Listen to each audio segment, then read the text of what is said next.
What up? What it is, everybody? What up, YouTube? Once again, it's on, y'all. Welcome to Les Nation. I know I make music too, y'all. To let y'all know, we gonna get that uploaded. Y'all ain't seen nothing yet, y'all. Y'all know you know the title, y'all. Y'all know this video. If you look around, the whole world coming together now. Yeah. Can't you feel it? Do-do. Can't you feel it? Can't you feel it? Hey, y'all. All the children overwhelmed for me. Loving.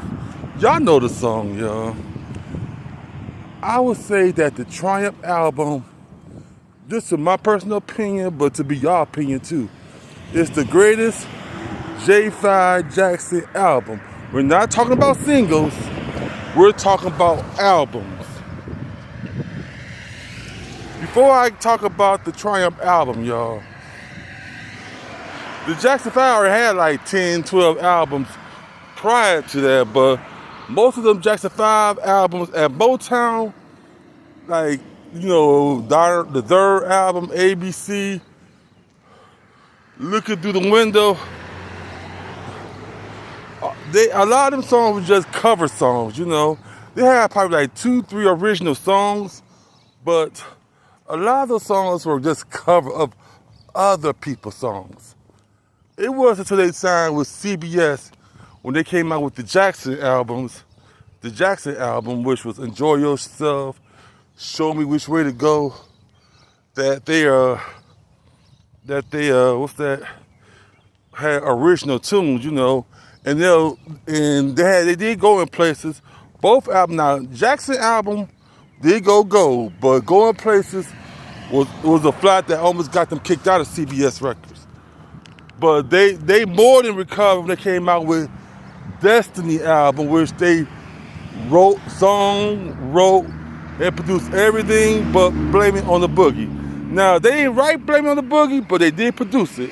So yes, they did produce all the songs, but they wrote every song but Blame It on the Boogie, which was written by British songwriters. And then, we all know Destiny was their biggest, prior to, their biggest selling album at the time. It was their first album that went platinum.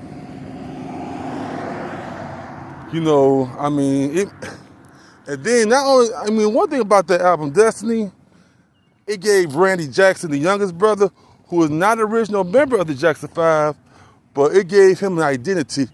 He was more than just the cute little bongo player, y'all. He became an instrument. He was writing a lot of them songs, y'all. Michael just didn't write them songs by himself, y'all, because Michael did not play no instruments. Randy, to me, Randy gave Michael that. Ooh. Allegedly, I heard that Randy co-wrote for Off the Wall, Don't Stop Till You Get Enough, and I heard he co-wrote Working Day and Night. Just rumors, y'all. But if you think about it, because if you look at the Off the Wall album, Randy did play on Don't Stop Till You Get Enough and Working Day and Night. And if you look at the publishing at the time, published by Myran, Miran. So it was indicated that, yes, Randy probably did co-wrote Working Day and Night. He might have got publishing rights, but he never got the song credit, I don't know, maybe, but why would, cause usually most of Michael Jackson publishing would call either My Jack or Peacock, but for them two songs on Off the Wall, it says Myran. So him and Randy owns 50%, so obviously Randy did co-wrote Don't Stop Till You Get Enough. You would think with that song, Randy would still be a multi-millionaire. But he hanging on to Janet Jackson for dear life, which I don't blame him, y'all. We gonna get to triumph, y'all. We are, y'all. We are gonna get there, y'all. I'm just excited, y'all, to talk about this, y'all. I'm a Jackson fan. I'm a Michael Jackson, I'm a Jackson 5, and I'm a Jackson fan. And people don't give what you call the Jacksons their state of place, you know. They were just more than just Michael Jackson background singers. They play an instrument in making Michael who he is, besides Joe, y'all. So we gotta give Jackie, Tito, Marlon, and definitely Randy. A shout out to Randy, y'all. So like I said, Randy was not original member of the Jacksons. We all know that. But just like Johnny Gill with New Edition, he earned his spot. Like Dennis Edwards of Temptation, he earned his spot. So yes. So when the Jackson 5 had their Hall of Fame, Randy Jackson should have been up there. When you talk about the Jackson 5, yes, Randy matters, y'all. Randy Jackson matters, which I'm going to do, where I can't promise you, but I am going to do what you call something about Randy Jackson, because Randy needs his flowers. We give Michael his flowers, Janet got flowers, even as fine as she is, LaToya Nunn-Talent got flowers. But we gonna give Randy his flowers, because he deserves it, y'all. I'm gonna do a special video on him. But getting back, y'all, as you know, a lot of Jackson albums, like I said, were just cover songs on Motown, But they were allowed to write their song. And Destiny was the first album where they were allowed to do everything but one song. They were able to write, produce, and believe me, they came up with a master. It wasn't Song Key of Life or Earth, Wind and Fire level, but I mean, I'll put it like this. It was still I still give it a B plus. Maybe not an A, because even the songwriting was good, but some of the productions, you could tell, I guess what it was, CBS, they gave the Jacksons the album was produced on a low budget, y'all, because CBS was not sure. So what happened was, the Jacksons did what you call a lot of pre-productions, which is, if y'all know what pre-production is, before they go in the studio and record the finals, they did a lot of rehearsals pre-production where, what pre-production is, where you do like a lot of pre-productions, and see what's left good and what's not, and add to the final masterpiece, and you don't have to pay for it. So it cuts a lot of costs. The Jackson was on a strictly tight budget, because they wasn't for sure. They thought the Jackson was washed up, but lo and behold, Destiny became, not only was a success, it was at that time their biggest success. It reestablished the Jacksons back. They were back on top. People didn't look at them as little kids. They were as respected artists. Then we all know Michael. Even Jackie, Tito, Marlon, and Randy was happy, but Michael wanted more. So we all know the story of Off the Wall. I'm gonna do something on Off the Wall, but I'm gonna skip Off the Wall to concentrate on Triumph, y'all. Off the Wall became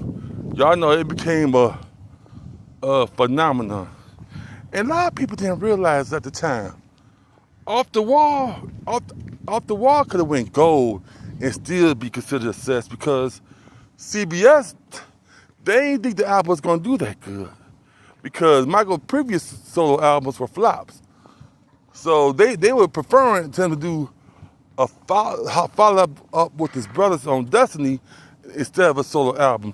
So when the movie lied, they was trying to get Michael to get back in the studio with his brothers. And on top of that, they say, okay, Michael, you can do a solo albums, but your brothers have to help with the songwriting and production. But Michael said, no.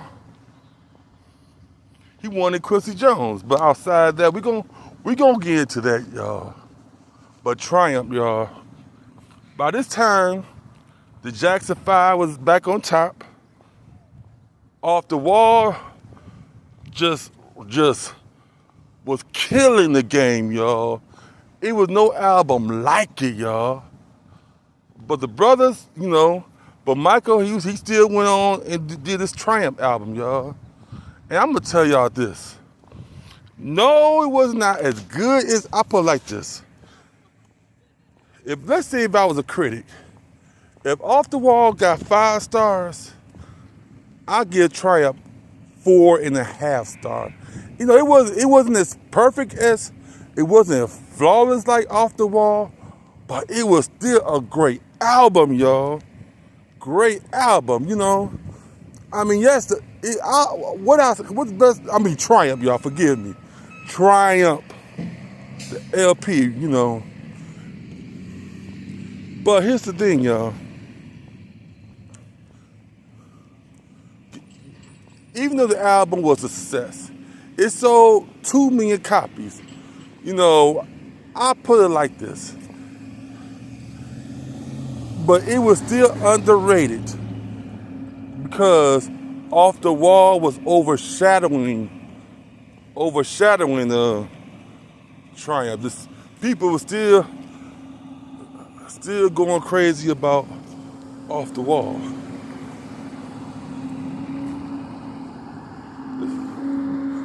I see a person, I don't want people to think I'm talking to myself. Oh, by the way, y'all like my channel, y'all? Subscribe to my channel, Les Nation, y'all. Give me a thumbs up, leave a comment, agree to disagree, y'all. But Triumph was actually a really good album. I mean, it should, how they go about the top greatest albums of all time? I will put that up there. I would say that's besides Off the Wall, Thriller, and Bad, that album is better than any Jackson 5, or Michael album. I'll say it's better than Dangerous. And it's definitely better than History, and it's better than Visible. So yes, outside Off the Wall, Thriller, and Bad, Triumph was that album, man. And it just wasn't just Michael on lead, man. The brothers song, what? No, Jackie, Tito, Marlon, Randy, vocals are don't stand out. They could carry a note. I agree. Harmony is on fire, but the pen game, the songwriting, producing, I always felt that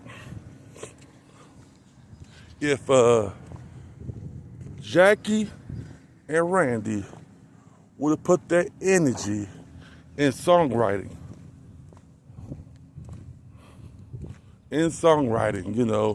they could have been L.A. Reid and Babyface. They could have been Jimmy Jam and Teddy Lewis, Fly Time. They could have been Teddy Riley if they would put their energy in songwriting instead of trying to be like their brother Mike. I know they probably older now. They probably like, dang, Les Nation is right. I could have been the Babyface.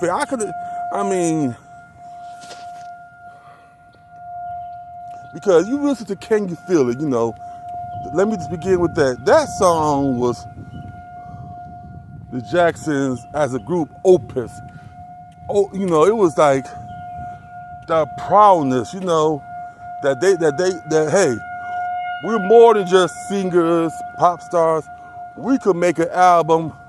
We could make a straight up opus, OPUS, We could make a symphony, Then Mike and Randy did Lovely One. It was okay. It was a good track. I liked the track, but it was good. And Jackie, in the song Your Ways, I mean, I'm just saying, Jackie, pen game is on point. His pen game is on point, y'all. On that song Your Ways. Cause you brought me this love, in which Michael led the song. Then, of course, now one song I felt that should have came out as a single was the song that Michael and Tito wrote. Everybody get down on the floor. Get down on the floor. That song should have been released as a single. Then I felt Heartbreak Hotel. As great as the song that was.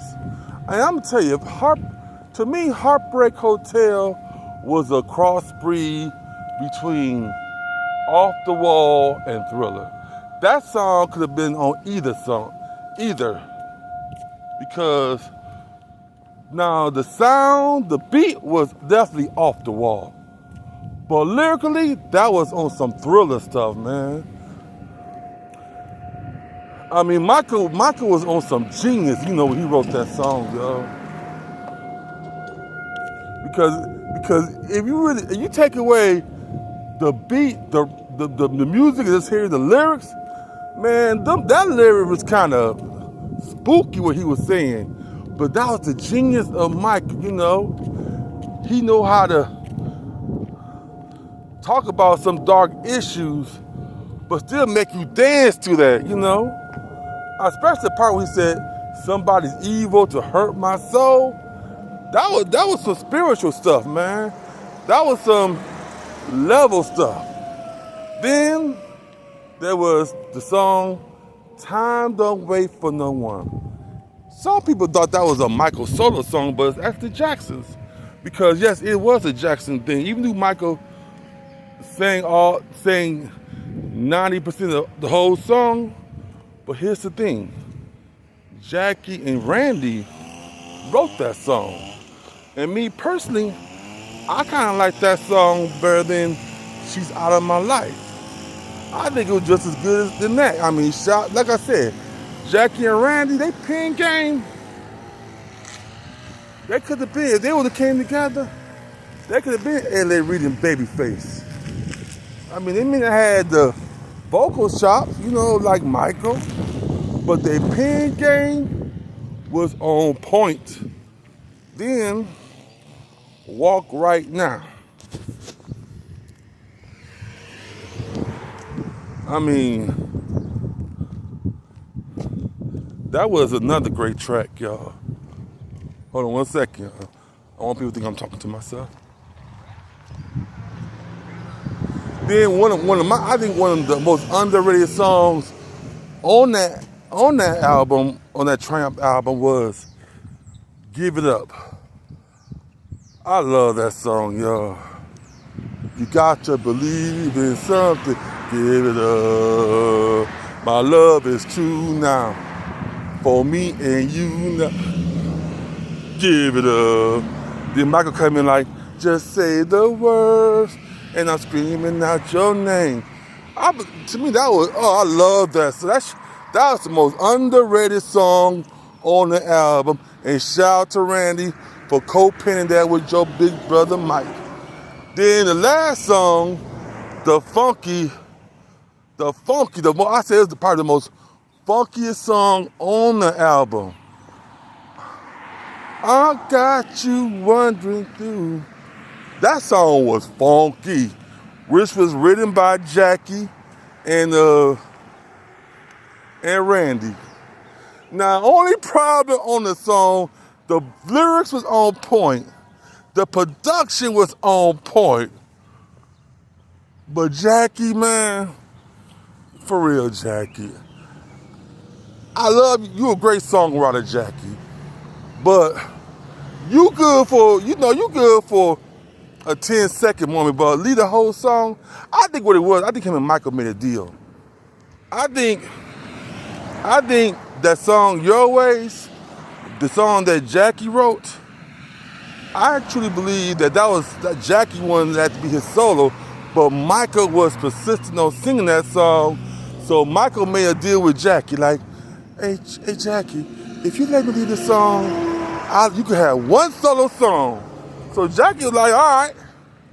So, but the song itself was just, you take, let's say you put like Michael vocals on that. Oh my goodness, that was like the funkiest song on the album, yo. Minus Jackie vocal. Now he wrote the song, and it's not me an insult to Jackie because he's a great songwriter, and Randy co-wrote the song, but he probably should have just let Michael lead the song. But it was definitely a funky song, y'all. If you like my channel, y'all, just subscribe, y'all. Subscribe, y'all. I'm having me a good time, y'all. Even though we will talk about that one day, y'all. I like talking about, you know what? This movie just inspired me. Because even the movie, the writing with this suck, y'all, it just inspired me. Because I'm a Michael Jackson historian, you know. And it inspired me to talk about history. Everybody is on this Michael Jackson fascination, you know. I was a fan of Michael since The Wiz. So technically I was a fan of him before the Off the Wall, Thriller, Bad. I was already an MJ fan. Before he was even moonwalking, I love that dude. I was 5 years old, man. All right, y'all. That's all I got to say about that, y'all. But if y'all get a chance, just listen to the Jacksons' Triumph album because what it is, it's a crossbreed between Off the Wall and Thriller, you know. That album, I mean, yes, it was a successful Jackson album, but a lot of, I mean, but it should be considered one of the greatest, not just black album. It was actually a great album, y'all. And like I said, outside, Off the Wall, Thriller, and Bad, that Jackson Triumph album is better than any other Michael Jackson album. All right, y'all. That's all I have to say, y'all. This is Last Nation. Until next time, world, Lord willing, I'm outie.